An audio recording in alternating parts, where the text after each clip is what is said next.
सबसे पहले हम सेल क्या होता है, functional unit of life. Cell को हम क्या कहते हैं, ये है फंक्शनल यूनिट ऑफ लाइफ, क्योंकि सेल जो है वो स्मॉलेस्ट जो है एक तरह से कह लें कि थिंग है हमारे ह्यूमन बीइंग में या फिर जो भी लिविंग ऑर्गेनिजम्स हैं उसमें, ठीक है।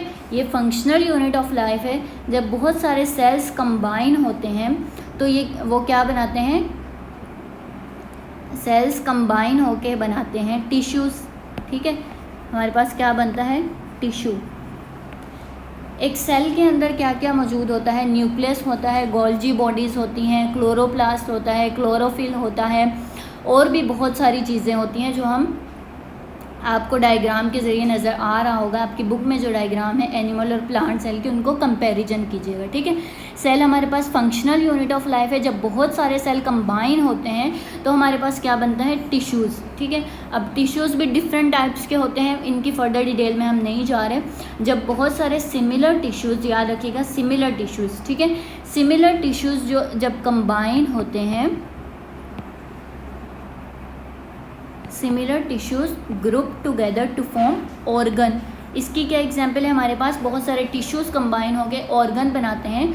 ऑर्गन में हमारे पास क्या क्या चीज़ें आ जाती हैं, हार्ट आ जाता है, ठीक है, हार्ट है, ब्रेन है, ये हमारे क्या है, बॉडी ऑर्गन्स हैं। और भी बहुत सारे ऑर्गन्स हैं, लंग्स हैं, ये भी हमारे ऑर्गन्स हैं, बॉडी के ऑर्गन। तो बहुत सारे सिमिलर टिश्यूज़ जब कंबाइन होंगे तो वो क्या बनाएंगे, ऑर्गन्स बनाएंगे, जैसे heart, brain, lungs etcetera, liver. फिर जब ऑर्गन जब कंबाइन होंगे, कॉम्बिनेशन का मतलब ये है कि जब बहुत सारे ऑर्गन्स कंबाइनली वर्क करेंगे तो वो क्या बनाएंगे, ऑर्गन सिस्टम, ठीक है। जैसे कि सर्कुलेटरी सिस्टम आ जाता है, सर्कुलेटरी सिस्टम में बहुत सारी चीज़ें कंबाइन होती हैं, ये ऑर्गन सिस्टम है, क्योंकि इसमें हार्ट भी आ जाता है, ब्लड वेसल्स वगैरह भी आ जाती हैं, ठीक है, ब्रेन भी आ जाता है। तो ऑर्गन्स कंबाइन होकर क्या बनाते हैं, ऑर्गन सिस्टम। यहाँ पर जो हमारे पास एग्जांपल है वो है सर्कुलेटरी सिस्टम की। फिर आ जाता है प्लांट और एनिमल सेल में डिफरेंस और सिमिलैरिटीज़। हमें पता है एनिमल सेल में सेल मेम्ब्रेन होती है और प्लांट सेल में भी सेल मेम्ब्रेन होती है, ये इसकी सिमिलैरिटी हो जाएगी, ठीक है। और इसमें भी वैक्यूल मौजूद होता है, दोनों में प्लांट सेल में वैक्यूल होता है, इसमें वैक्यूल नहीं होता।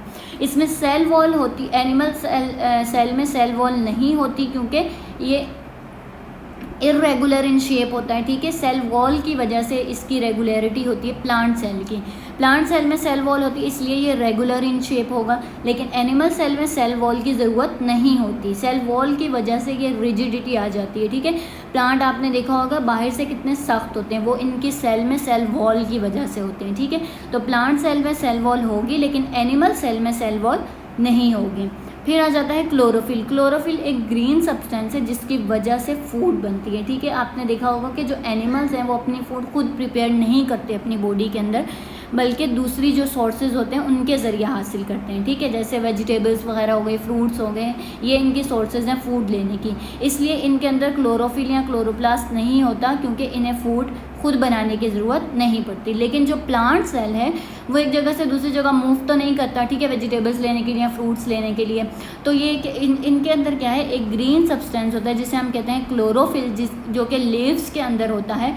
इसलिए इस सब्सटेंस की वजह से ये अपनी फूड खुद प्रिपेयर कर सकता है, ठीक है, क्लोरोफिल के थ्रू। और जो इसका फूड प्रिपेयरिंग जो प्रोसेस है उसे हम कहते हैं फोटोसिंथेसिस। फोटोसिंथेसिस के ज़रिए ये फूड प्रिपेयर करता है। मे भी आप लोग आगे जाके ये पढ़ेंगे, by the process of photosynthesis plant prepare their own food, plants prepare their own food. फिर आगे जो कॉपी में आप लोगों के क्वेश्चन आंसर दिए हुए हैं, अगर वो आपको समझ में नहीं आ रहे तो उनकी अंडरस्टैंडिंग में दूंगी। पहला जो क्वेश्चन है उसमें लिखा हुआ है कि सेल को हम डाई करते हैं माइक्रोस्कोप में देखने से पहले। अच्छा, माइक्रोस्कोप से याद है कि जो माइक्रोस्कोप है उसकी आप लोग लेबलिंग ज़रूर याद कीजिएगा। मैं आपको बाद में लर्निंग के लिए भी दूंगी, लेकिन वो भी आप लोगों ने देखनी है बुक से, उसकी लेबलिंग ज़रूर याद करिएगा, ठीक है। फिर आगे इसमें लिखा हुआ है कि जो सेल्स हैं उन्हें हम डाई करते हैं माइक्रोस्कोप में देखने से पहले, क्योंकि सेल जो है उसकी कोई कलर नहीं होता, ट्रांसपेरेंट होता है। तो माइक्रोस्कोप इतनी ज़्यादा वो टेक्नोलॉजी नहीं है कि हमें ऐसे ही उसके जो अंदर के पार्टिकल्स हैं वो नज़र आ जाएं, ठीक है। सेल के अंदर भी बहुत सारी चीज़ें जो देखनी होती है, जैसे सेल मेम्ब्रेन हो गई, और भी बहुत सारी गोल्जी बॉडीज़ होगी, माइटोकॉन्ड्रिया होगा, ये सब चीज़ें देखने के लिए हम इसे क्या करते हैं, डाई करते हैं। ठीक है, डाई यूज़ करते हैं। डाई का मतलब कोई भी कलर सब्सटेंस हम यूज़ करते हैं सेल को देखने के लिए, डिफरेंट पार्ट्स ऑफ सेल को देखने के लिए हम डाई या कोई कलर कंपाउंड यूज़ करते हैं। फिर है हमारे पास कि जो यूनिसेलुलर और मल्टी सेलुलर ऑर्गेनिज्म में क्या डिफरेंस है। यूनि का मतलब है वन, ठीक है, और सेलुलर का मतलब है सेल्स। यूनिसेलुलर का मतलब है वो ऑर्गेनिजम्स जिनमें सिर्फ एक ही सेल प्रेजेंट होगा, वो यूनिसेलुलर ऑर्गेनिजम्स होंगे। हमारे पास जो एग्जाम्पल है वो है अमीबा। अमीबा जो खड़ा हुआ पानी होता है, स्टैंड वाटर वगैरह, मतलब जो भी नालियों वगैरह में खड़ा पानी होता है उसमें अमीबा पाया जाता है। ये क्या है, यूनिसेलुलर ऑर्गेनिज्म है। और मल्टी सेलुलर ऑर्गेनिजम्स कौन से होते हैं, जैसे ह्यूमन बींग्स हो गए, प्लांट्स वगैरह हो गए। ठीक है, ये मल्टी सेलुलर ऑर्गेनिजम्स हैं। मल्टी का मतलब क्या है, मैनी, मतलब एक से ज़्यादा। ठीक है, और सेलुलर मतलब सेल्स, जिनमें बहुत सारे सेल्स होंगे वो क्या होंगे, मल्टी सेलुलर ऑर्गेनिजम्स। अमीबा और कोलेरा जो है वो यूनिसेलुलर ऑर्गेनिजम्स में आ जाते हैं। बाकी जो दूसरे हैं जैसे ह्यूमन बींग्स हो गए, प्लांट्स हो गए, दूसरे लिविंग ऑर्गेनिजम्स जो हो गए, वो मल्टी सेलुलर ऑर्गेनिजम्स में है। फिर हमारे पास आ जाता है कि फंक्शन ऑफ सेल मेम्ब्रेन क्या है। ये मूवमेंट ऑफ मटेरियल्स को कंट्रोल करता है। ठीक है, कौन सा मटेरियल अंदर जाएगा सेल के, कौन सा बाहर जाएगा, ये उनकी मूवमेंट्स को कंट्रोल करता है। बाकी आगे जो मैंने आपको टिश्यू ऑर्गन्स का कॉन्सेप्ट दिया है वो तो आगे यही है। ठीक है, और जो ग्रीन पिगमेंट है हेल्प करता है वो क्या है, क्लोरोफिल। क्लोरोफिल क्लोरोप्लास्ट के अंदर होता है, जिसकी वजह से प्लांट अपनी